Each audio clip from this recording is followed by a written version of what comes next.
And you're live. Hi, welcome back to the Peachtree World News Show. And we have a hot bulletin in from the internet from Daniel's going to tell about it. Yeah, we have a very special report. Welcome back to our day 2 of our very special Peacock Warrior program. Thank you for joining us again. And we'd like to just go right into this special report. We have some news coming to us that we have a very special sponsor by the name of Jenny Wong. And we got this news late last night that she decided her group and the Malaysian group together have decided that they want to sponsor our Chinese New Year's episode. Yeah. So for next month's episode, we'll be doing the Chinese New Year's episode, thanking Jenny Wong for sponsoring that. It's most especially 4 groups. Okay, we'd like to thank the Diamond Cutter Wisdom Group from Singapore. We'd like to thank the Diamond Love Foundation from Singapore. We'd like to thank the Global Diamond Cutter from Malaysia. Thank you very much. Yeah, and also last but definitely not least, the Diamond Seed Charity of Malaysia. As well as our DCW and GDC students. Thank you very much for all your hard work and continued support. We really appreciate it. So we're thinking to do Chinese New Year's Eve, which would be Saturday, January 21st. And Chinese New Year on Sunday, January 22nd, but we'll see if that's the best thing or not. We will get back to you as soon as possible. So we're going to be putting up a slide with a QR code for the landing page for the Peachtree World News Show. Okay, so you guys can follow that QR code and give us your email information so we can send you guys all the latest info on the upcoming shows. So what do we got coming up today, Daniel? So today is day 2 of the incredible Peachtree, the Peacock Warrior program. That's right. They're so cool. I confused the two. So we're really excited because we have Noor coming again. The beautiful Noor is going to give us part 2 of her amazing Rumi poetry. Wow. Then we have Seiji again. And of course, everybody knows the amazing Geshe Michael. Thanks to him, all this is happening. So we get to see him again today. So that's amazing. Yeah, I like the idea that we got original translations of Rumi that have not been translated before. And then we have an original translation of this ancient Indian book by Seiji. And then we have another ancient translation by Grandpa. So is it time to go to Miss Noor? Are you ready? I'm ready. All right. Are you ready? Good morning, good evening, and sabah al-khair. Speaking of many languages, I decided to teach you a word in Arabic. So you can say marhaban. And this means hi or good time. And I'm very happy to be with you again in day 2. And it's poetry time. Get cozy, get a coffee or a blanket, tea, whatever, and sit with us. Today I chose for you 3 poems. Before I start, I would like to thank again the translators and to apologize for yesterday because I get the feedback that I was fast, so I speak slowly.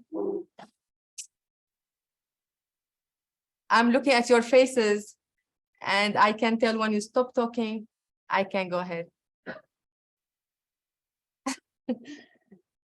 Yay, good to see you all. So before I start with the actual poetry, I would like to give you a review on Rumi work in Arabic.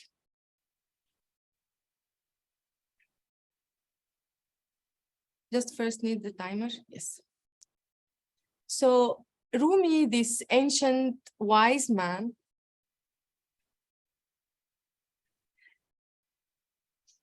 he was born in what is now is North Afghanistan, Balkh. And him and his family traveled into many and lived in too many countries.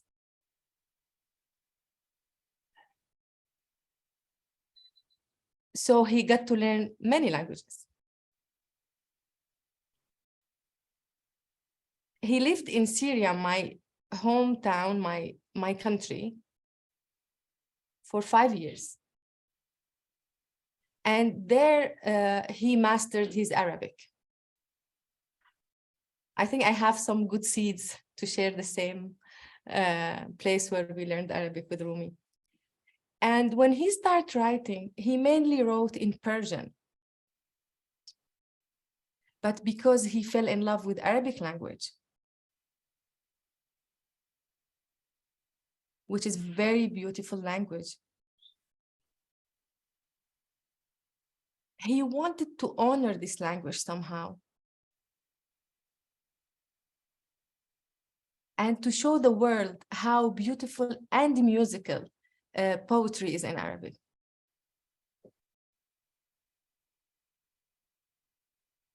Also, he wanted to bring people together, to unify them through poetry. So in every work he did, he injected some verses in Arabic.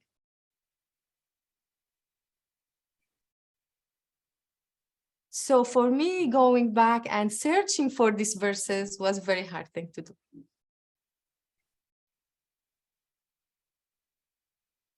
In our days, they are not collected in one place, in one book. They are not.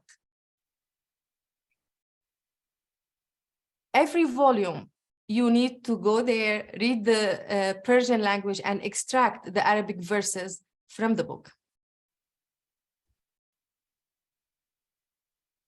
And I would have never find this idea until I got inspiration from Geshe Michael. And at this moment, I would like to thank him so much for inspiring me to do that.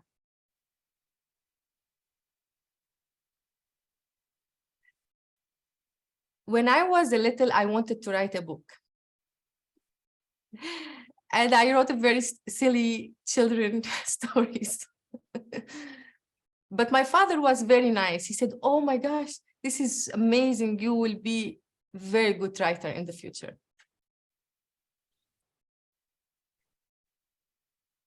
And then I traveled. I thought like I'm looking for my material for the book outside of my country. I wanted to travel, to see the world, so I can write my book.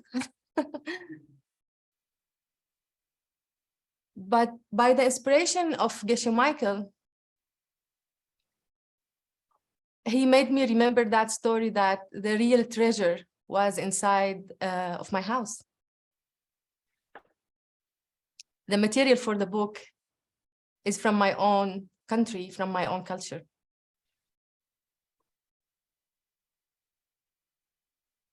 And I'm very honored and happy to share the first little 3 poems with you today.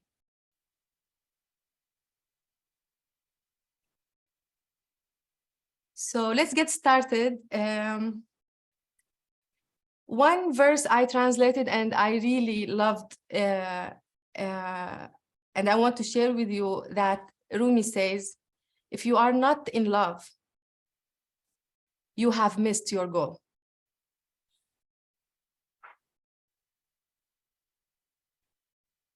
So with this, I would like to start the first piece of poetry for today. It is called "Peace is the Path."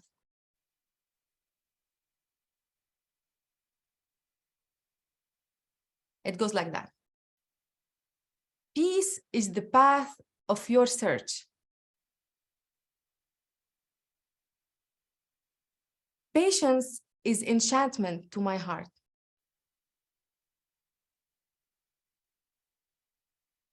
With fire, he tested the gold. With light, he tests my loyalty.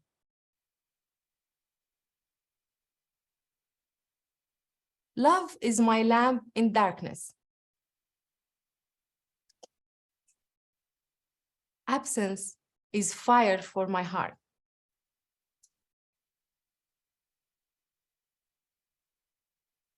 Love's union is my remedy. You whom resides in my heart.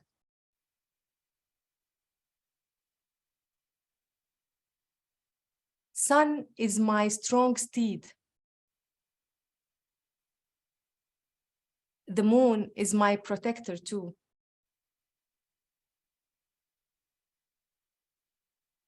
Love is my companion who knows what is in my mind.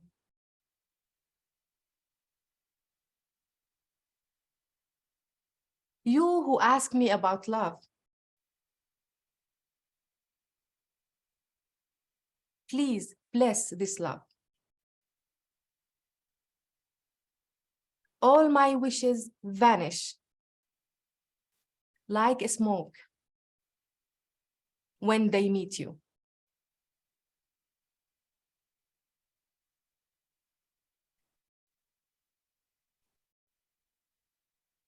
So in this first poem, which was again collected from a Persian original work,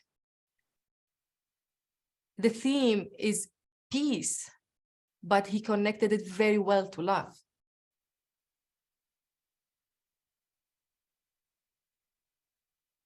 And I want, by the end of these three poems, I want together to get to conclude three qualities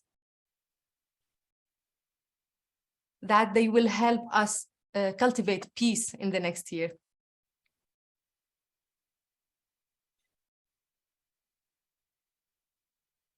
I feel a duty to clarify what does mean love. What does love mean for Rumi?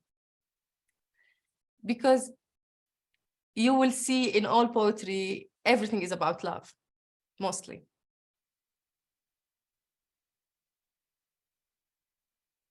And speaking about love, we would need hours and hours, right? We cannot fix it in 20 minutes. But to get the real essence of the poetry, I want to share with you that in this specific poetry, Rumi meant the love to his teacher. Rumi has a very special spiritual teacher called Shams at-Tabrizi. And they were known as together in writing, in teaching and learning. You can hear Rumi and Shams. And Shams is one of the most influencer teachers for Rumi. And sorry for translators. And Rumi had this special spiritual love and connection to his teacher. So, long story short, the first quality that if Rumi was here, he would tell us to develop in our heart is finding a teacher and inspiration and to keep the love to them.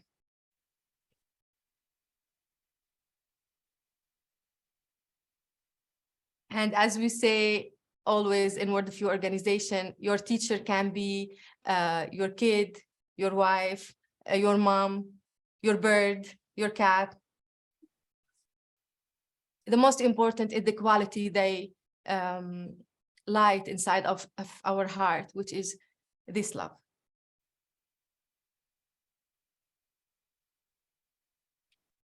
And Seji and I intend in our program throughout the year, we will be going to many details about Shams and Rumi and many other teachers of Rumi. So if you are interested, stay tuned. Tomorrow we'll announce something nice.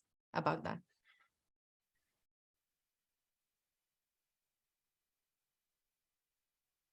Okay, let's go to the second piece, which is shorter. It's called The Joy of Silence.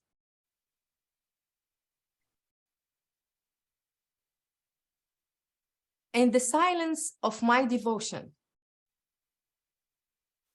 there is the kindness of speech. Be silent. Know the secrets of silence. Be patient. The divine grants his truth in silence.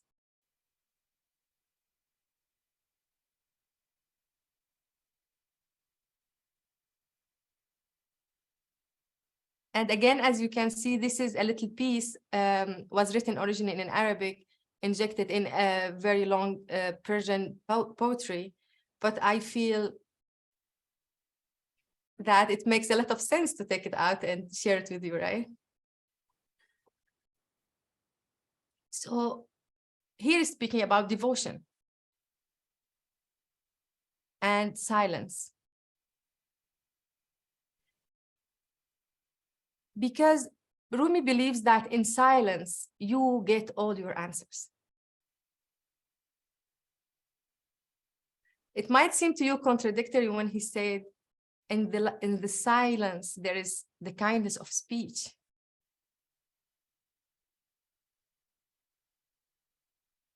But this is a clear invitation for all of us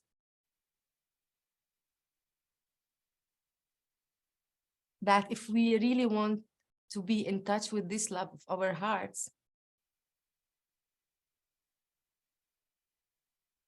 especially on our seeking for peaceful world,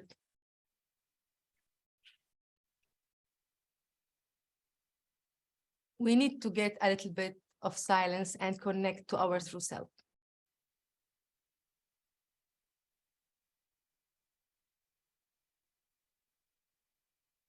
It's connected to the story from yesterday, if you remember. When the wise man told everyone, silence, I will give you the real meaning of the word.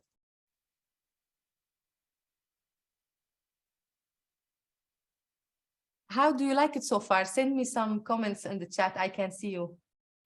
Hearts or broken hearts, whatever you want. Cool. Nice. I'm checking this time. I'm having 6 minutes. Okay, shall we go ahead?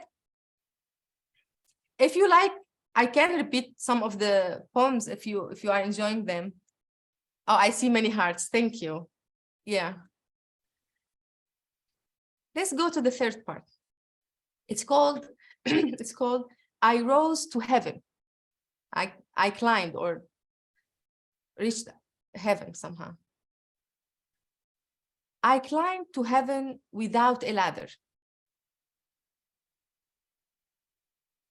Can atrocities find heaven?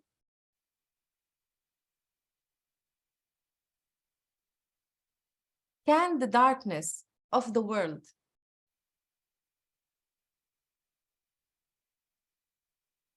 defeat the light of our love?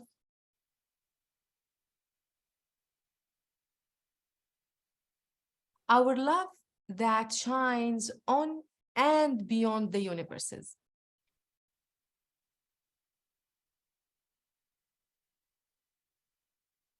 Days and distance kept our bodies apart. But my heart, I swear, is still with you. This is very sweet, right? So Rumi has a period of his life when he was separated from his teacher. And I don't know, I'm not expert, but it must have been a period of blessing as well, because with this absence, he created amazing poetry, driven by this longing and love for the teacher. Luckily, in these days, you can use it to remember or to think of anyone you love.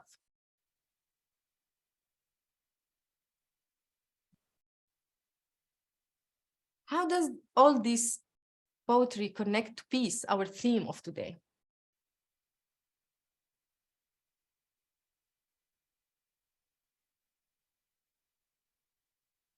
Actually, it was a difficult work for me to choose three themes that they connect together to peace. Because I was trained as DCI teacher, and we have this need to give practical advice at the end of the talk, right? So I wanted to do the same here and to get together to conclude three qualities based on this poetry that will help us to start a peaceful year and to maintain peace in the coming year.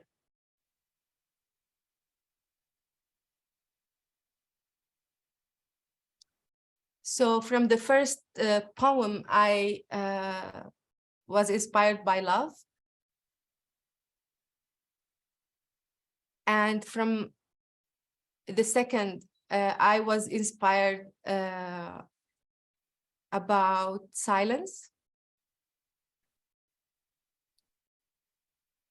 And the third one is wisdom, or keeping a mentor or a teacher or someone who anchors you to reality.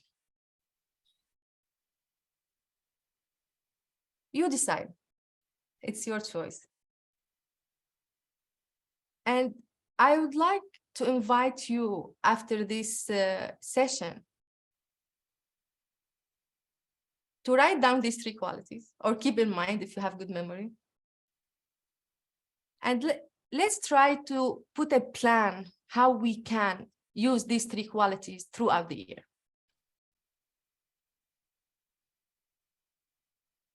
Here comes my challenge. I was preparing this with Seiji, and he said, you tell them how you are going to do it. So for me, if I want to keep love in my heart, I would want always to think of what the other party, what is the person I'm dealing with, what do they really want, but not connecting from my head, but from my heart. I'm still working on it, and it will be hard work to achieve. On silence, we all know mini problem-solving meditation. I think I would want to remind myself to do it more when I'm in conflict with myself or with Seiji or or with anyone. And wisdom, here is the hard part, but I promise you and everyone who is watching that I would be working on remembering that everyone I deal with is a reflection and is a creation of my seeds, and to be more caring, more connected from this wisdom point of view. And to remember that the line between me and you is just an illusion. Big task for a new year. I don't know if I can make it, at least I will try, and I invite you all to try. We will be following up with you on this theme, me and Seiji, in our program we will announce tomorrow. My time is up. I didn't listen to Rumi when he said silence. I went over. First mistake, don't do. Thank you so much. It was an honor and pleasure. And I think it's kind of historical because this is the first Arabic production for Hidden Verses. Thank you, Geshe Michael, for the inspiration. And thank you for listening. And Happy New Year.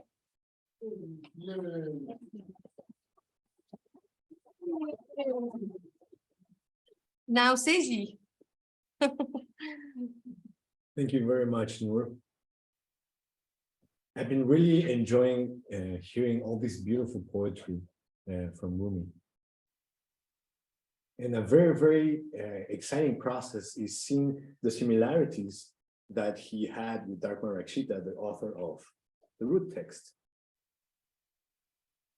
As you remember, one of the main things about the Crown of Knives is that we're fighting an enemy we had for countless times. These are self-cherishing. These need that we all have of wanting to take care of ourselves first. So today I wanted to share 4 pieces of poetry with you guys so that we can see how that can be connected to conflict. So I want to start by reading you the very first poem that comes in this book. The title that we chose was Know Your Enemy. We may drive an everyday type of enemy out of our country, but they will simply take up residence in another land, gather their forces, increase again in strength, and return to us once more. The way, though, we banish the enemy of our own negativities is not at all the same. Now, remember, I know that this is really hard to put in practice. Actually, I think this book is very beautiful, very easy to understand, but incredibly hard to really put in practice, at least for me. And in this part of the book, we get into what is conflict. You know, it's a typical story. We plant seeds in the face of conflict. Usually, I don't know about you, but at least me, I tend to almost all the time respond to conflict with more conflict. Someone yells at you, get angry, yell back. And in doing that, we plant more conflict. Then that ripens yet again. And oftentimes, at least me, I repeat the same pattern. And this makes us go into this vicious cycle of getting bad seeds ripening. And as a response, we plant more bad seeds getting back to us. But remember, this book, the main point is that we should defeat our biggest enemy. And I like this poem because it really exemplifies the wrong thinking that we might have. You know, it's very easy for me to talk about this because I'm not in a country that is in war. And in DCI, we have friends from Russia, we have friends from Ukraine, and it's beautiful that people are working together. And at the same time, it's heartbreaking what everybody's going through. But if we try to remember this principle, you know, the 2 husbands are most foundational teaching in DCI. If we really want to get rid of conflict, the best way is to try not to respond with the same. And I think we can see that in many areas of life. Like I said, was born in Mexico. Mexico has never been in a world war, but you can see this happening amongst a lot of street gangs. You know, you have the East, the West. The East gang attacks the West gang because they don't like each other. And then the other person takes revenge. And you get into these endless wars that last for many generations. And the sad part is that sometimes people even forget what started it. It's just something that they do on automatic. So what this book teaches us is to try to, the very first thing, to try to think, who is our real enemy? And the real enemy being self-cherishing. Now, I know this is a very weird word. When we're trying to translate it, I was thinking, oh, is it selfishness? I talked to Geshe Michael and said, no, it's a weird, in the original language, it's also a very weird word. Thinking of yourself as a treasure. So this book says the main thing you should focus your precious time is only in attacking this self-cherishing, fighting for your own happiness first. And this is what they paint as the great journey that we have of becoming a Peacock Warrior. Now, it's one of the things that I started seeing when I read this book is that it's a daily practice. You cannot expect to defeat this enemy in one day, because it's an enemy we've had from time with no beginning. So it's you could say it's our biggest enemy. So in this fight against our biggest enemy, our selfishness, our self-cherishing, of course, there'll be a lot of times we'll get a lot of failures. I know I've had many times. But this book encourages us to, whenever we're in conflict, try to think, why is this coming to me? And do I want to see that again? But anyway, that's the first one. After that, we start going into a deeper topic, thinking of everybody around us. And this is called the downward cycle of pain. The mass of people are just like me, mass of people in this world, driven against their will by their bad seeds, minds forever filled with negative thoughts. Let me take now all their pain and throw it down in heaps upon the head part of me that wants only me to be happy. Whenever I see myself being carried away by what I want, may I stop myself and give away my own happiness to others. Now, this is another beautiful poem that relates a lot to the story that we're looking at yesterday. You know, if we take a little moment and look at the natural state that we have, and by natural, I mean, if we just follow our natural tendencies, like we were talking about, we tend, at least me, I tend to want to take revenge whenever someone attacks me, right? It's a natural way to answer, an eye for an eye, I would say. So one of the beautiful things that I'm really trying to learn about this book is that it tells us that every time we have something negative come into our lives, to try to have us think, how is it that I can use this to help someone else?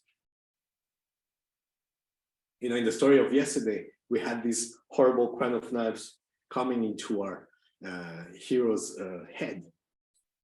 And instead of defeating himself or getting angry, he decided in that moment to use that and to make a prayer for his parents. The third poem I wanted to read to you, I call it the big paradox. And I want to give you a little bit of context here. This book talks about these spiritual warriors, these Peacock Warriors, people that want to live off helping other people. And they do this analogy with another mythical creature, a crow. The crow representing when we are being selfish, when we're focusing on our self-cherishing.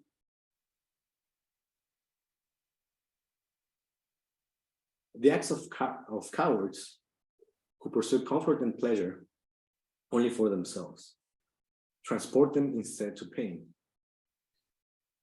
And the force of acts of courage by Peacock Warriors who take the pain of others upon themselves bring them constant happiness. For them, this world of delights is like a forest of poison trees. Real warriors, like peacocks, are strong enough to take it. Cowards, though, are like the crow, for these same leaves are death to it. Now, one of the things that this poem talks about is, like we've been talking about before, I call it a broken system. At least in me, right? If I let my natural tendencies take over, I cannot help myself but respond to anger with anger, criticism with criticism, etc. But if we really look at it, we all want these comfort and pleasures. And there's nothing wrong with that. The problem is when we try to hurt people, including ourselves, in order to get them. This is a question we get a lot in DCI. Are we supposed to not have any nice things? Are comfort and pleasures wrong? And there's a big caveat to that. We say, no, there's nothing wrong as long as we get them in the right way. What's the right way? Just trying to give it to someone else first. So in fact, this is one of my favorite things about DCI, that it helps us, we take what we want and we turn that. This was a beautiful creation by Geshe Michael. It says, take whatever you want, have it, but the way to get it is you have to give it to someone else. And this is something that, for me, got me completely hooked on these teachings. Another topic that I want to talk about is something for those of you who like the scriptures. There was something very controversial that came in this book. He was talking about our two greatest enemies. One is self-cherishing, and the other one we call ignorance, or not understanding where things come from.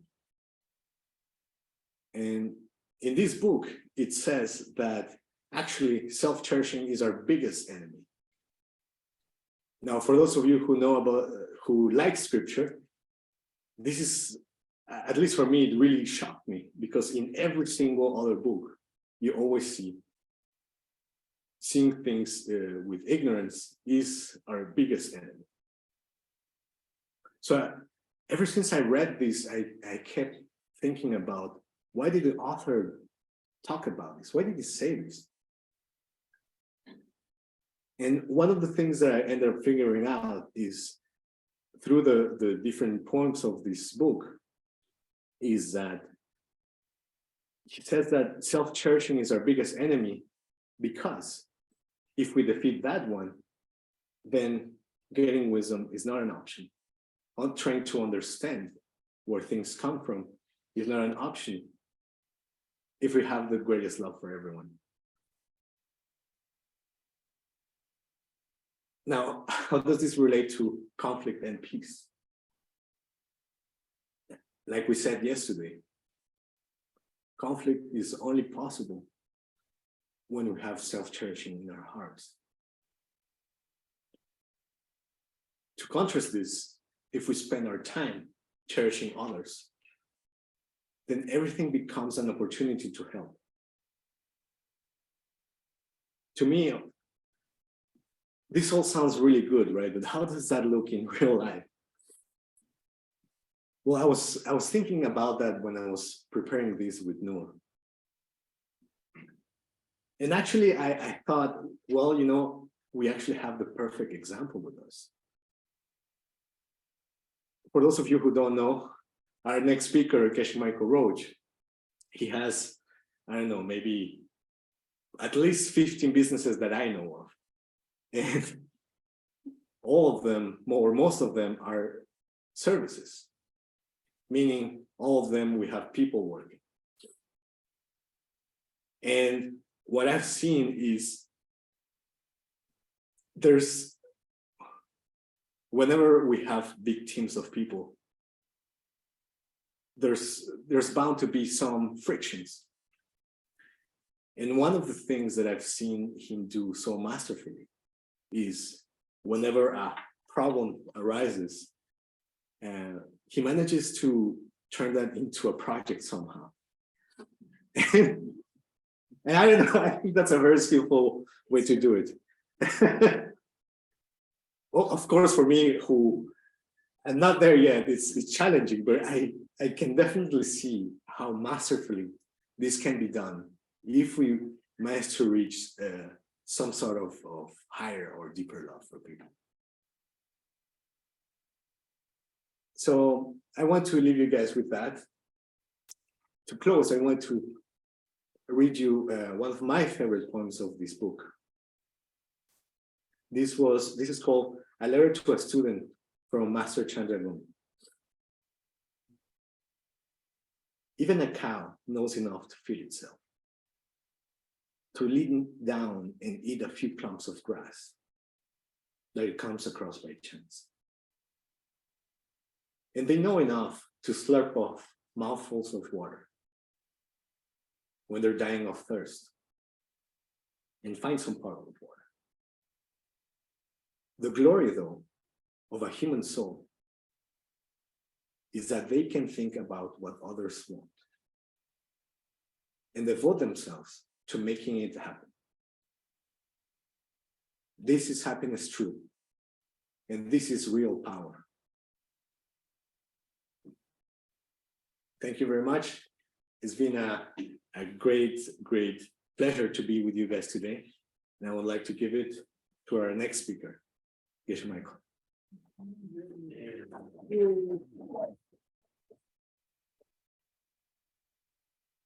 Thank you, Seiji and Nora. It was a beautiful presentation that you both did.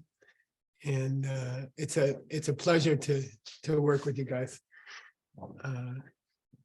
So I guess a lot of you know that this little cafe is in a little town called Rimrock, Arizona.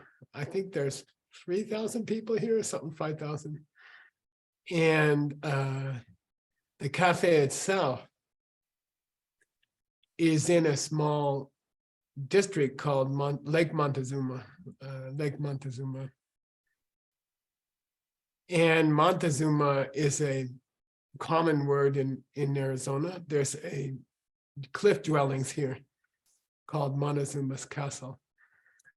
The real Montezuma was Moctezuma. He never came to the United States area. He lived in Mexico City. And there was some confusion about it. But there are, in this small town, and right around here, there are over 1,000 stone houses left over from the Native American times. And they're beautiful. You know, you can walk in any direction here, and you can find old stone houses, some of them 1,000 years old. And in those days, television was around a fire, around a campfire, and people would sit around a campfire. You can still find the campfire circles here. And somebody would sit down and tell a story. And usually it was a story that everybody knew about and everybody heard it before. And instead of television or internet, they had stories around the fire, right around here. And they would repeat beautiful stories. And then they would pass them on to the next generation. So what I'd like to do today is repeat the poem I read to you yesterday. And there's a certain skill of listening to a poem. And I think in our present civilization, we forgot how to sit and listen to a poem. And I really enjoyed sitting and listening to Noor's translation of the poems of Rumi. So I'm gonna read the same poem as yesterday. And I want you to try to think you're sitting around a fire and you've heard this poem before. And this is the only internet you have, is to sit around a fire with Geshe Michael and hear a poem. And it's the same poem, and see if you can go deeper into the poem. And then after the poem, we'll talk a little bit about a deeper place we can go about the poem, okay? All right, the lady who came to me, Namo Sarasvateya, I bow down to the lady of song. This is the song of the gods, verses in praise of Saraswati, lady of song, goddess of words and melody. I bow first to the conqueror, the Lord of the spoken word. The blue Lord melted, and the wish-giving sea surrounded me. Crystal bubbles struck from lines of gentle sea waves smiled upon me. I stood upon the shore of liquid treasures, sheltered in silken cloth by the child of the lake. The contours of her skin shone as a babe's. The meadow was green, lapis stealing my heart, gleaming jewels spilled from the moon. She was clear as a flock of stars upon the road to deathlessness, bathed in nectar pressed from an emerald. The feather soft hand, lovely, exquisite, sipping the water of earth from the soles of her feet, touched by the messenger who cannot be seen, but breathing soft. The woman, wild in passion, gestured. My mind was torn to her. Lotuses spreading wide, young and lovely. She danced, branches in a soft wind, tendrils from the heart of a flower. The vault within, where the falcon flew, The inner bloom was smeared with honey. The young bee forced the river of the throat to rise. The forest beckoned, deep green, parrot's wing. A glorious crystal palace, fire of total bliss. Dancing window to the salt of a white lotus. It lay atop the majesty, shining in the nectar. 1,000 rays from each of 100,000 jewels in the sky.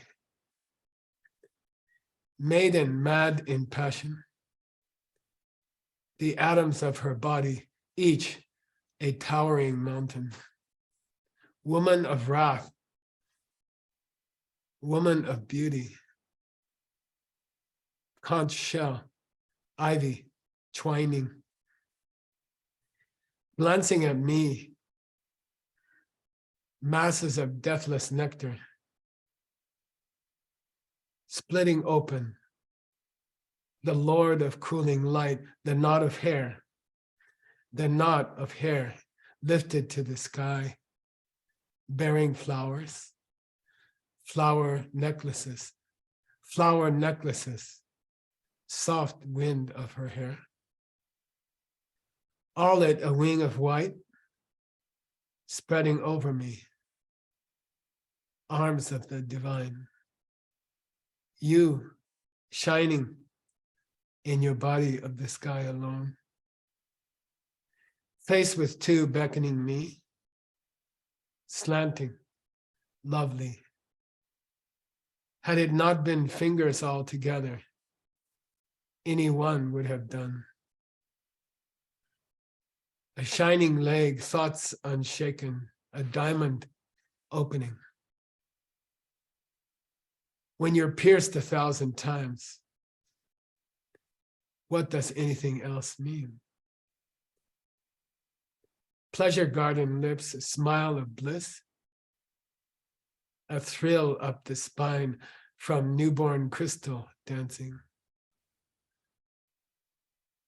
Pearl white teeth peering, soldiers in file. Sweet whispers flying to the caves. Masters who drink the flower essence. Maidens of the divine musicians awake from their sleep amidst the clouds and flee. The womb of gold stands abashed and turns to pretend to meditate. Finger bracelets of precious jewel, exquisite, embrace her tight.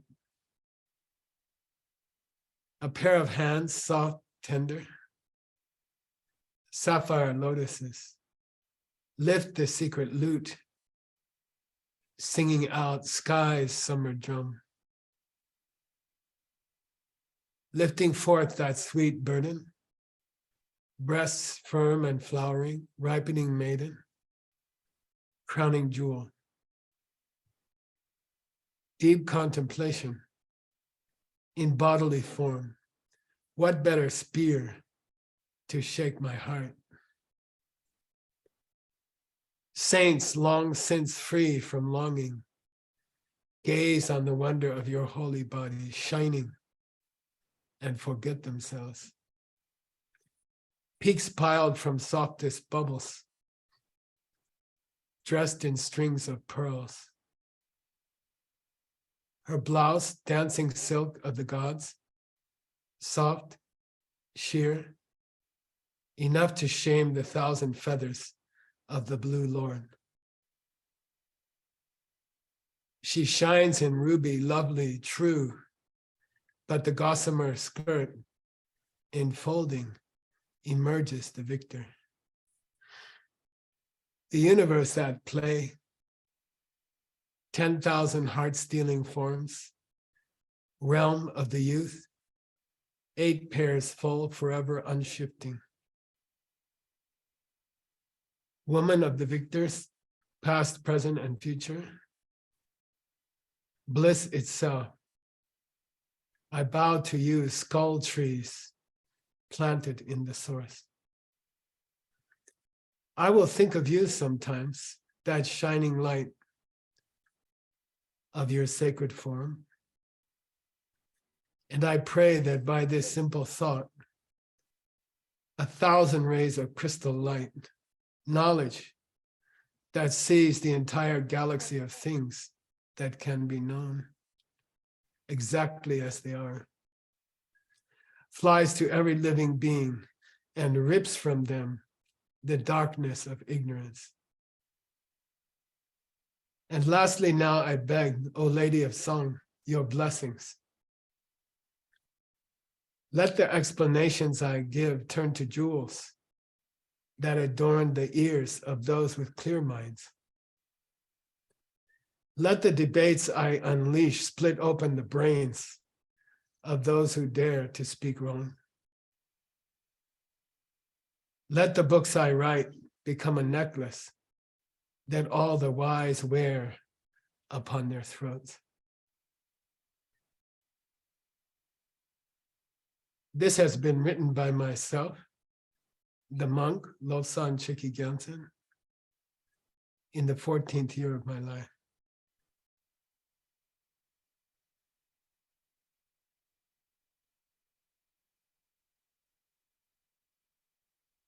Today I was listening to the poetry of Nur and Seiji, and it was real poetry. And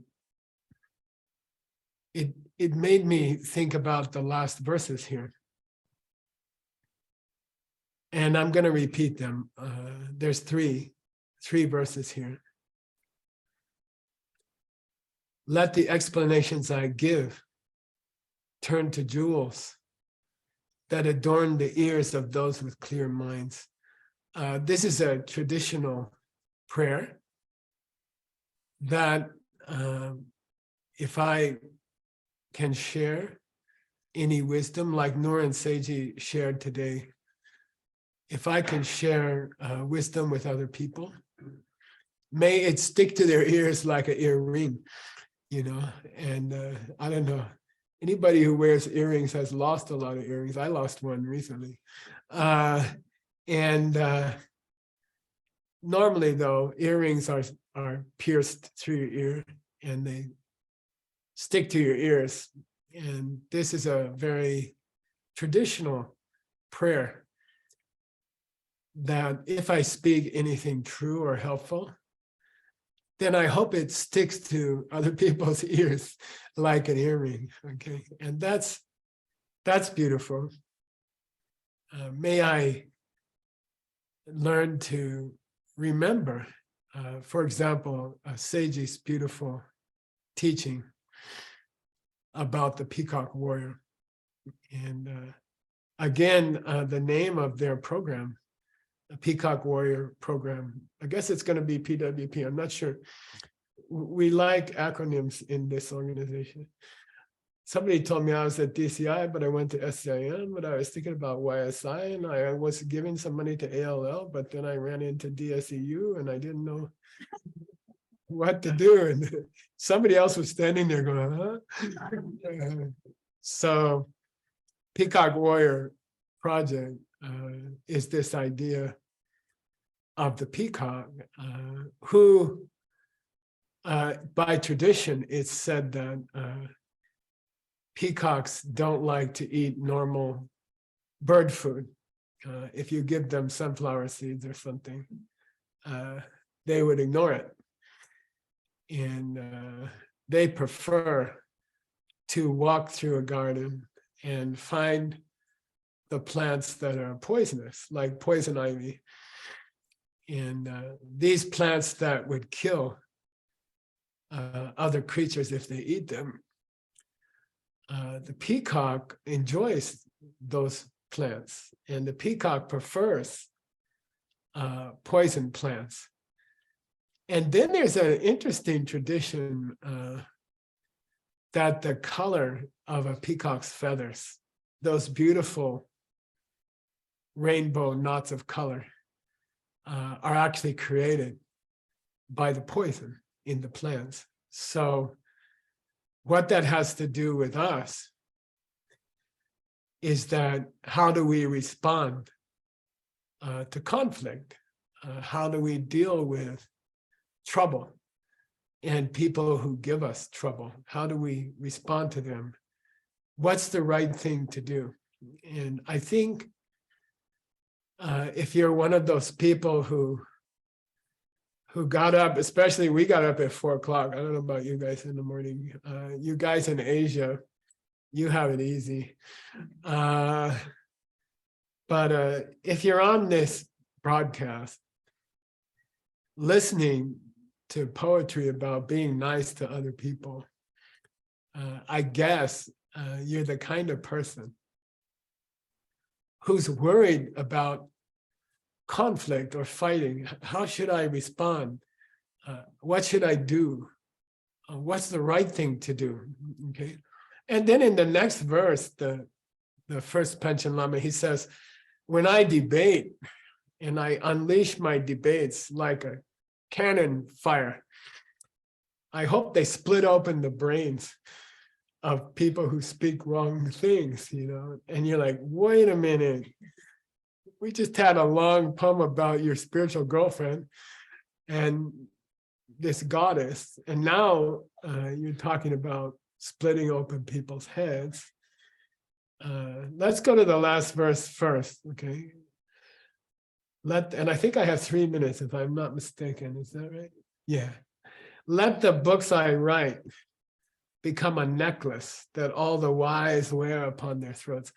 And the first Panchen Lama is making a prayer at the age of 14 that all the books he writes for the next 80 years, okay? He's gonna write for 80 more years, okay?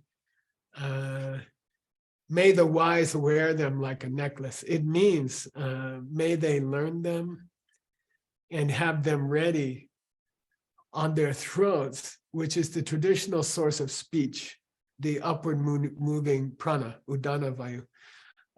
It's the traditional place of speech. May wise people wear my explanations as necklaces at the chakra of the throat, from which words come. And so may they listen to the words and keep them on that earring.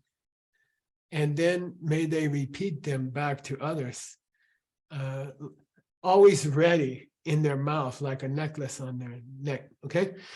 But the middle verse is disturbing. You know, he's making a prayer that when he debates with others, and by the way, if you've ever seen traditional debating, which is over 2,000 years old, Lord Buddha did it. The word for it in Tibetan is supa. Supa means debating, and it also means to get in an argument with somebody. Okay, so the same word for philosophical discussion is the word for debating. And what we are taught in the Geshe course is that the ultimate supa, the ultimate debating and splitting open people's brains with your debate is what Seiji talked about. And it's all a debate with your self-cherishing, okay? It's not a debate with other people. You know, those debates are easy. We always win against other people, like your wife or, you know. But debates with yourself, debates with your habit of taking care of yourself first, those are the true debates. And his prayer here is, may I split open my own brain when I get stubborn, when I get selfish, when I refuse to think about what other people need, then may I learn to debate with my own selfishness. And let's have a jolly good fight in my own brain. If it splits my brain, even better. And with my selfishness, let's put up a fight. The real conflict, the ultimate conflict, is a good one. And that's to fight with your own selfishness and to fight with your own misunderstanding of what the heck is going on, okay? So I'm gonna stop there, but tomorrow, I got a question from some friends and they said, well, what's the right thing to do if someone wants to take your home or your country? What's the right thing to do? Should I resist? Should I fight? Or do I just let people steal things? Do I let people do violence without resisting violence? Is it ever correct? Is it ever a good thing to resist violence? And I'm going to talk about that tomorrow. Okay. All right, back to you, Daniel. What's up next? Great. Well, that was an amazing second day of the Peacock Warrior program. Thanks again for being with us. We're going to take a 10-minute break, but I want to remind everyone to go ahead and stay tuned on your screen. Go ahead and pull out your phones and be ready for all the QR codes that we're going to put on the screen. We're doing some advertisements for a lot of different programs for the Worldview Network, including the mailing list for us. We're putting on some information for Jenny Wong and her upcoming programs. So especially if you're in Asia watching, you should be ready for those QR codes because she's going to have some incredible programs coming up. So let's go ahead and take a 10-minute break. Great, one more thing. One more thing, we're not going to break yet. Senor Ultima Cosa. You're also going to see some kids' pictures popping up. And those are all children of people in the Worldview Network. And we put up a few pictures yesterday, and I got like 100 in my email. So with the permission of the parents, we'll be sharing some sweet pictures of children, which is awesome during the break. So have a nice 10-minute break, you guys.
back to the Peachtree World News Show.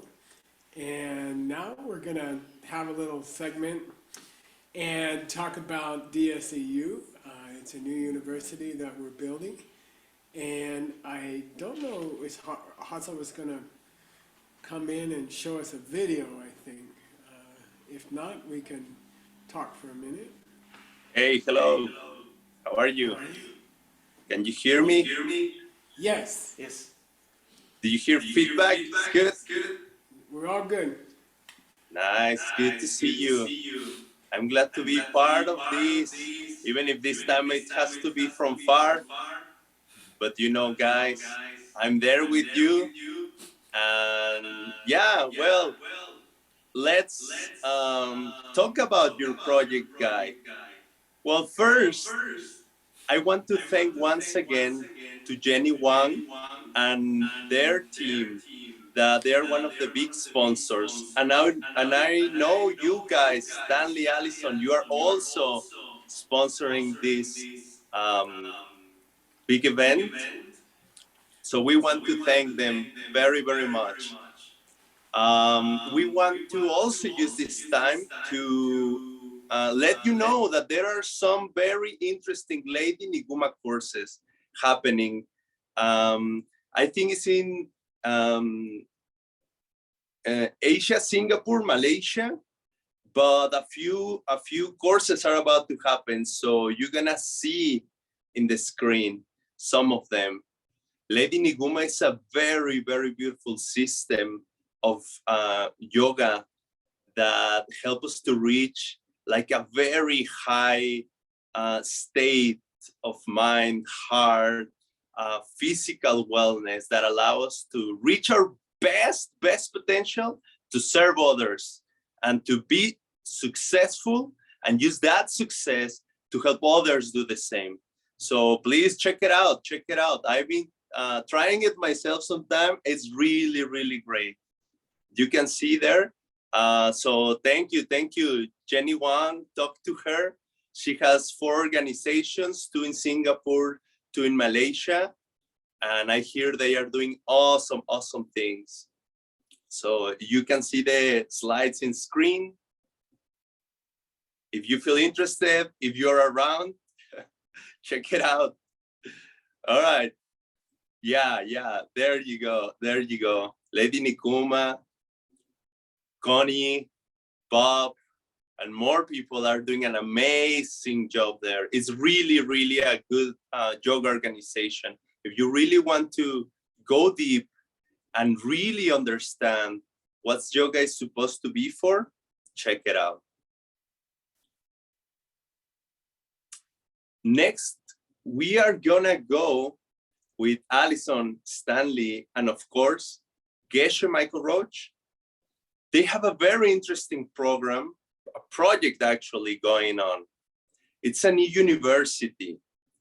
I would like to talk to you guys about what are you up to these days. But first, we have prepared a video.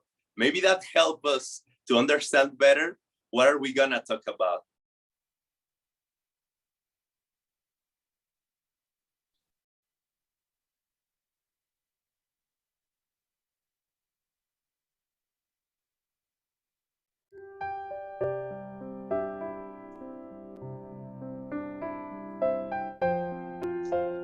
The reason I'd like to found this university now with my colleagues is that I feel that this is a way to affect and to reach especially a new group of people who are attracted to the university experience, who feel that a university experience.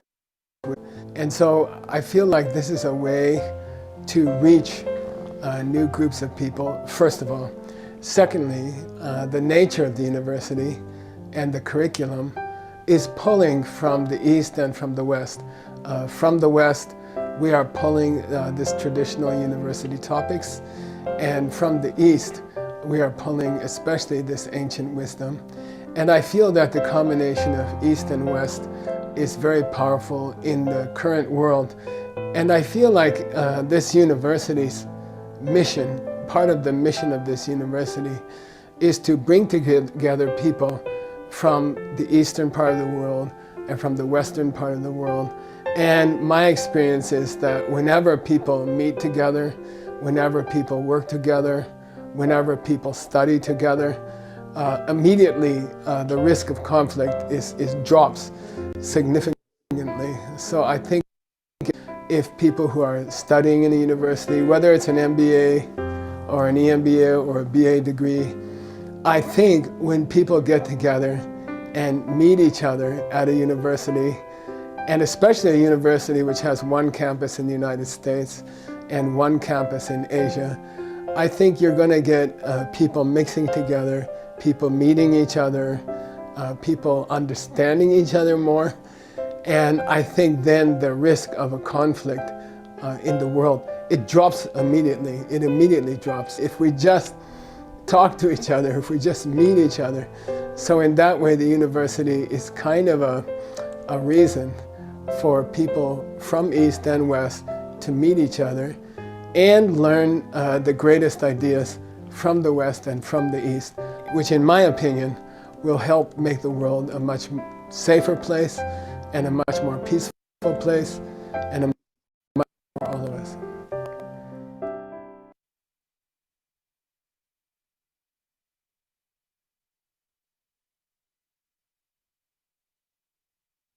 Thank you.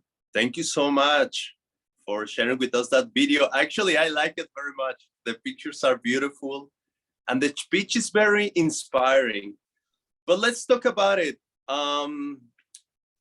Can you guys, okay, I have a few questions for you. First of all, I read the name of the university is what is it? DSBU or something like that? Could you guys talk a little bit about the name? Why did you choose the name like that? What does it mean? Or what is it about? Okay, Hassan, thank you. We had a really hard time choosing the name for the university, and each part of the name has an important meaning. It's Diamond, Silk, Entrepreneur University, DSEU. The diamond, of course, everybody on this broadcast probably know that a diamond represents the ultimate truth or ultimate reality in the world, as reflected in the oldest book in the world, the Diamond Cutter, oldest printed book in the world, the Diamond Cutter Sutra. And really, the diamond represents the truth that the world around us is coming from how we treat other people. So that's, we wanted to get diamond into the name. Silk refers to the Silk Road, which for, I don't know, almost 2,000 years connected the eastern part of the world to the western part of the world. Marco Polo, this guy, Italian, walking all the way to China.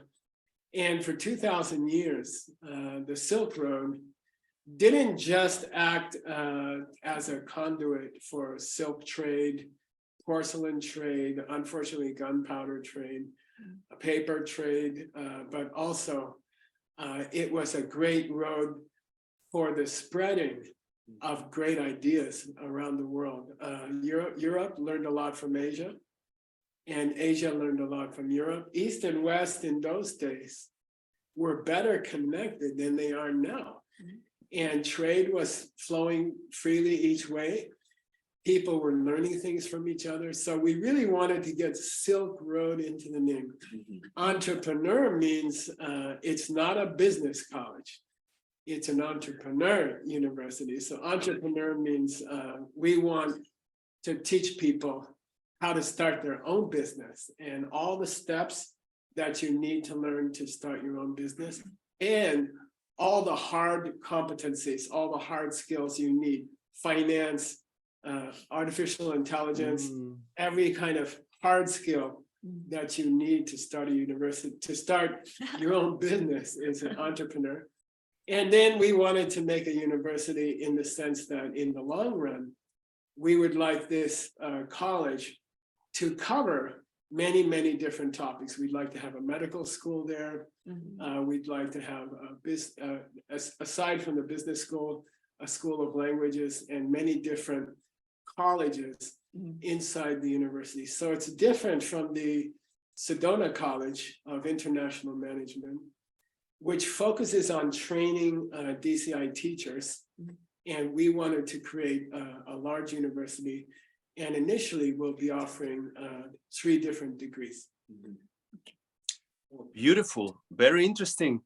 So basically what I understand from is like Diamond is because you're gonna be spreading real wisdom in this world, wisdom who can help create a better global community. Then skill, because the skill road, you are connecting the whole global community. Then entrepreneur, because it's also very practical, and university because it's like the whole education system provided for others. Yep. Thank you Cool. so much. And then what's the view you guys have for like, how do you see it growing, let's say in the next 5 years, 10 years, 100 years, and many more years? What's the vision in the, let's say, short, mid, and long term? What's the vision you guys have? Thank you so much, Hassel. Yeah, so we share why our university is called Diamond Silk Entrepreneur University. So we're just here to call it DSEU. And I would like to share our long-term vision, our plan for this university. So, but speaking of that, I want to share why this university. There are so many universities in the world. Why our university unique? Yeah, we want to be a unique university to leave a legacy for the world, for future generations. It's because in our university, all the courses we are going to offer in these courses in all of our curriculum, we are going to teach the emptiness, teach the seeds part. It's just like you have all the beautiful dishes, but we are going to add a special spice on each of the dishes. That special spice is emptiness. Seeds is the worldview, where the world is actually coming from. You cannot learn about this in any other university. So that's one of the reasons why our university, DSEU, is so unique. And another reason it's so unique is because that's, as just now, Professor Geshe Michael mentioned, that it's a combination of East and West. So we are going to have 2 campuses. One campus in the West is in Sedona, and the other campus we chose Kyoto. So in our university, DSEU, the students, they are going to learn the global roots, which means they not only learn the Western higher education, they are also going to learn the Eastern Asian wisdom, which is very unique in our in the world. Like personally, I benefited. I learned the C system while in my early 20s. So I kept wondering, wow, it already changed my life completely. So what if we could have a unique university which will introduce the Eastern wisdom, and then the future students can learn it in their like when they are 17 or 18, they are going to have a bright future. So by founding this university, we are already investing in the future of the world. Okay. Wow, yeah. Please. You want to add something, Geshe Michael? I think Stanley want to share something. Yeah, okay. Oh yeah, for sure. I'll share something. First, I want to go back to the name again. When I think about the name, I think about 2 things. One, diamond and silk are such 2 opposite things in the world. One is the hardest. One is very soft, like silk clothes that Chinese people like to wear in the ancient times. And that represents a combination of ancient high-tech, meaning wisdom, and modern higher education system that we're going to combine. Number 2, I'm thinking about, when I heard about the name DSEU, I would think about all the hard work we are facing, because we want to share some news with you. So what are we going to do next in the next month, next year, next 5 years, and then next 10 or 100 years? Yeah. So I'll start with next month, and then maybe Xiaoping can tell more. Okay. We want to share a poster of a recent launch event. It's our global launch event. If you can help, yeah, poster. Yes. So on January the 2nd, Beijing time, we'll have our first global launch event in Chinese language. So you're very welcome to sign up by scanning the QR code on the left corner. And then on the January 13th, Arizona, Phoenix time, 10 a.m. And this is for the West, for the European friends. We'll have this. All the American And- or Mexican friends. Yes, all the friends in the West. All the friends in the world. Yeah. Yeah, anyone who can speak, who can understand English and other languages like Russian, German, will have translation. Then you are very welcome to sign up this event. Yeah. Yeah. So that's our recent month plan. But what about the next year, Yeah. So if 2023? you want to learn more information, just choose one of the launch event you like, and we will provide the translation if they are friends from different parts of the world. And then in the March 2023, we are going to have our first EMBA and MBA program in Kyoto, Japan, in March. So Professor Geshe Michael and us, and we will be there. And then we hope to meet you there. And this first group of students are going to be our pioneer generation. Your photos will be remembered forever and put in the walls of our university. We have a joke with the students that if you want to be immortal, then you can sign up now. this one because your picture will be there forever. Okay. I think So- one important yeah. thing of this university is that up till now, although we have many Worldview Network groups, we have not offered an accredited degree. So you couldn't get a college degree that was recognized by the American government, for example. Yeah. And we're working at this university, you will be able to get a MBA accredited degree and an EMBA accredited degree. It's going to take a few more years for us to finish the accreditation process. It's very expensive. We've started it already. We have a great accreditation team of attorneys and deans of different universities are working with us, and we will be accredited. And it'll be the first Worldview Network organization to offer a accredited degree. Can you guys explain what's the difference between an MBA and an EMBA degree? Oh, And what, how do we get one? I want one. okay. So the MBA and EMBA, the difference is that, so the MBA is more for like maybe you are in your early 30s or 30 something, and then you just graduate maybe a few years from university, and you are developing your business or in your career, but maybe not that experience yet, and you want to gain more competency. And EMBA is more for develop business Already people, successful entrepreneurs, like, or you have more rich, more years of business experience. Yeah. So basically, if you already started a business, or you're already owning a business or running a business, or if you're already a manager in a business, but your mom keeps asking you why you don't have a college degree, you can get credit for your business life, and you can get credit for your business experience. You can be my age and you can still get an EMBA, which is called an executive.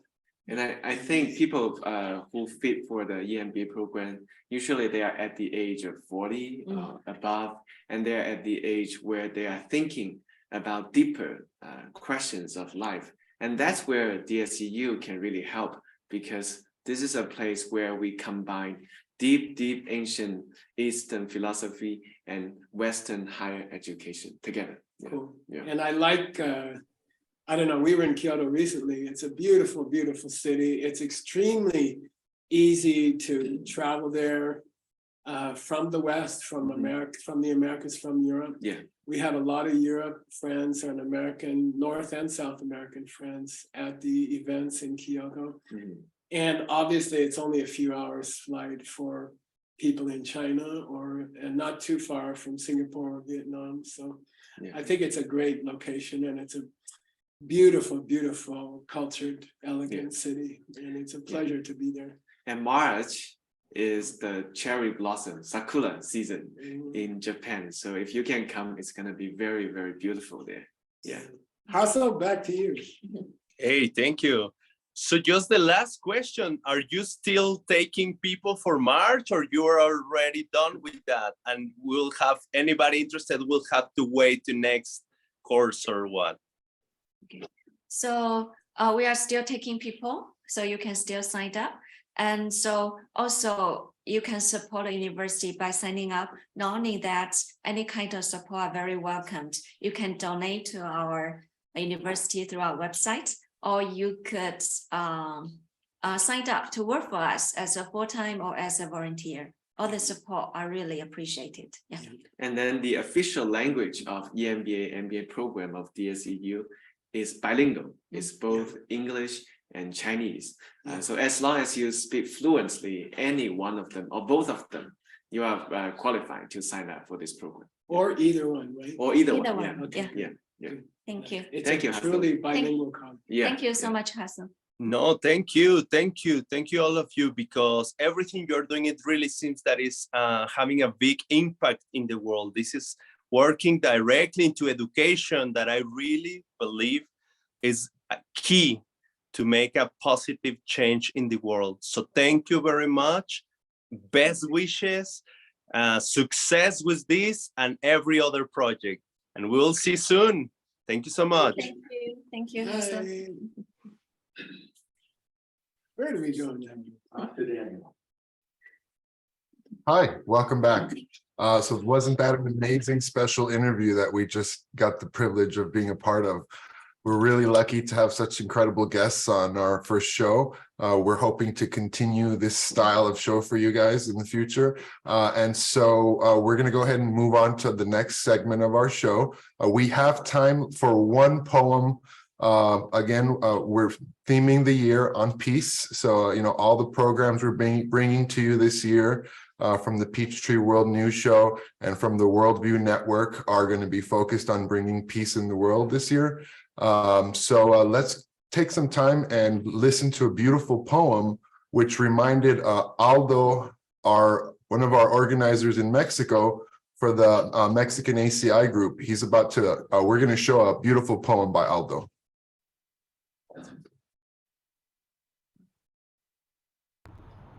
Listo.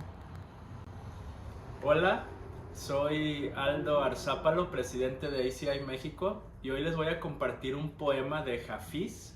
Hafiz también fue un poeta místico sufi como Rumi, solamente que él vivió aproximadamente como 100 años después. Se estima que su fecha de nacimiento es como 1320, por ahí.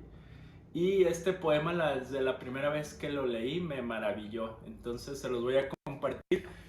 Es un poema pequeñito, entonces leer en inglés y luego lo voy a traducir brevemente. ¿Ok? Entonces primero lo voy a leer en inglés. Why are there so few in the court of a perfect saint? Because every time you are near her, you have to leave pieces of your ego with the hat check girl who won't give them back. Ouch. Lo voy a leer ahora en español, lo voy a traducir. ¿Por qué hay tan pocos en la corte de un santo perfecto? Porque cada vez que estás cerca de ella o de él, tienes que dejar pedazos de tu ego con la chica del guardarropa, quien no te los regresará. Ouch. Hafiz. Este es el poema de Hafiz y como les decía desde la primera vez que cantó, y habla de por qué hay tan pocas personas en la corte de un perfecto santo. Para mí esto se refiere a por qué hay tantas personas realizadas con un gran corazón compasivo que realmente se preocupan por los demás y se preocupan por la paz en el mundo. Y dice que porque cada vez que estás cerca de él o ella, el poema dice, tienes que dejar pedazos de tu ego con la chica del guardarropa que no te los regresará. Ouch. Entonces siento que aquí se está refiriendo Hafiz a por qué hay tan pocas personas realmente realizadas que tienen un gran corazón y que realmente han derrotado sus aflicciones, porque para llegar aquí tienes que dejar pedazos de tu ego. En este caso creo que el ego se refiere a nuestra tendencia casi innata, casi inconsciente, de solo estar pensando en nosotros, de no soltar el yo-yo, de siempre estar pensando en mí, de siempre buscar la felicidad solo para mí y no para los demás. Entonces creo que una gran forma de convertirlos en una persona amorosa y contribuir a un mundo en paz es derrotar ese gran enemigo que es nuestra obsesión de solo pensar en nosotros. Y pues es una batalla diaria porque normalmente solo estamos enfocados en nosotros mismos y se nos olvida pensar en los demás, en nuestros vecinos, en nuestra familia, en nuestros amigos, en las personas que nos encontramos día a día en la calle. Y creo que si empezamos a vencer este enemigo de solo pensar en nosotros mismos y pensar en los demás y tener amor hacia los demás y tener empatía hacia los demás, vamos a contribuir a un mundo más armonioso y a un mundo que esté más en paz, porque creo que gran parte de la guerra que existe en el mundo es porque solo estamos pensando en nosotros mismos y solo buscamos la felicidad de nosotros mismos y se nos olvida pensar en los demás. Y al fin del día la felicidad de los demás es nuestra propia felicidad. Y muchas gracias, este fue el poema que les compartí y espero les haya gustado. Muchas gracias. Wonderful. That was amazing. So Aldo's poem was very much like Seiji's talk, all about how to get over our self-cherishing and how that's the cause for all of our suffering. So thank you for reminding us, Aldo, for the causes that we're going to have to plant for future world peace. We're very excited to be bringing you guys this program. I'm going to go ahead and take the chance that you guys are going to be okay if we go over just a few minutes. We're going to play one more poem. It might go over just a few more minutes, but we have our next and last poem for the day will be from John Brady from ALL.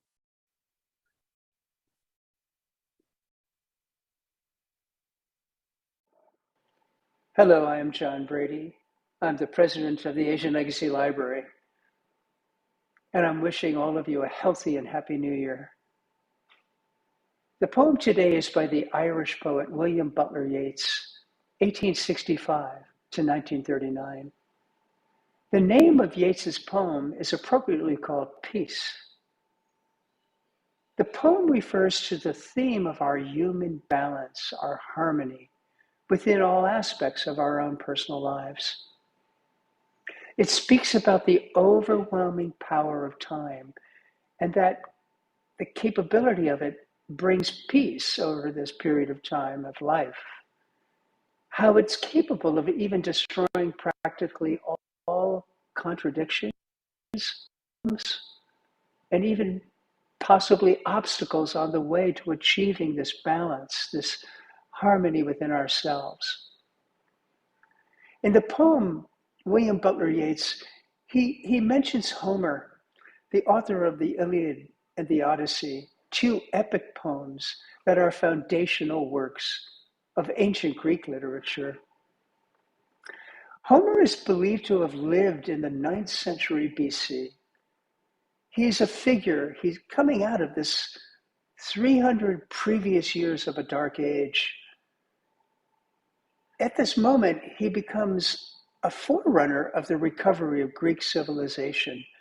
The works of Homer brought into existence a brand new literary renaissance and a Greek sense of revival.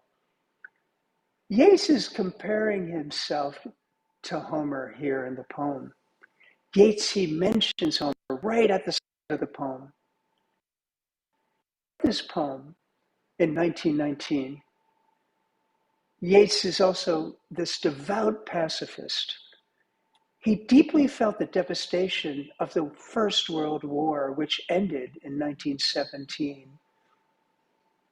And like Homer, Yeats himself is in this transition, coming out of a period of darkness. It was also a time of great violence in his homeland of Ireland, and the beginning of this Irish War of independence from the British. It's a short poem, and I'll read it now. Peace. Ah, that time could touch a form that could show what Homer's age bred to be a hero's wage. Were not all of her life but storm, would not painters paint a form of such noble lines, I said. Such a deadhead, all that sternness and charm, all that sweetness amid strength.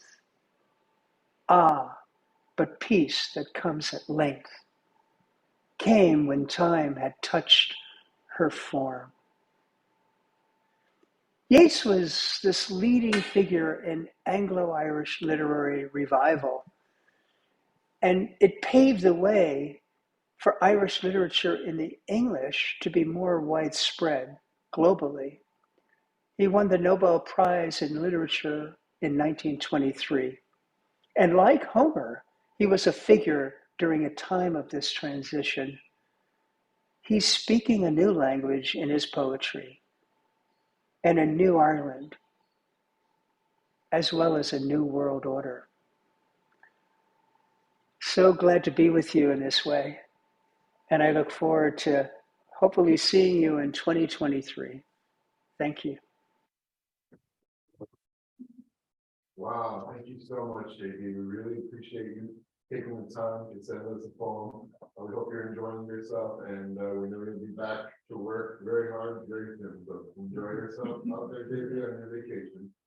And so that wraps it up for today's show. I just want to remind everyone to come back in tomorrow. We're going to have an extra long show tomorrow. It's going to be 3 hours and 15 minutes. So we're very lucky that Geshe Michael can actually give us a 1 hour class as well as a question and answer after the class. So it'll be about an hour and a half of just Geshe Michael. So I know that makes me really very happy. He's our great teacher, and so we'd love to be with him and hear his teachings. And so then that is what at the end after Geshe was taught, we're going to have a New Year's celebration. So we're actually going to be counting down the new year with our friends in Asia. So please stick around with us. We're going to have a nice little mocktail recipes competition. So that will be part of the Peachtree Healthy Eating Show. We have a little segment for them, and we'll have Flavia on. And so what a mocktail is, it's carrying on with the theme that they did from their recent episodes. So they took a cinnamon roll and they wanted to take out any of the harmful products that would hurt your mind. So they took out the cinnamon, and they also took out, what else was taken out? Sugar. Not the cinnamon, the sugar. They substituted the sugar for a substitute which is much better for you and doesn't affect you negatively the way sugar does. And so they tested it out and it became a hit. So now we have a new cinnamon roll for the cafe, which will help people's minds as well. So we're going to do the same thing for New Year's, and we want to come up with some recipes for cocktails that are alcohol free. So that's what a mocktail is. Instead of a cocktail, it's a mocktail, which means it's not really a cocktail. Okay, but it's better for our minds, and so we're going to go ahead and try out a couple of different recipes and share with you. So please join us. We're having an exciting last episode for the Peacock Warrior program coming to you tomorrow. Thank you for joining us. Signing off from the Peachtree World News.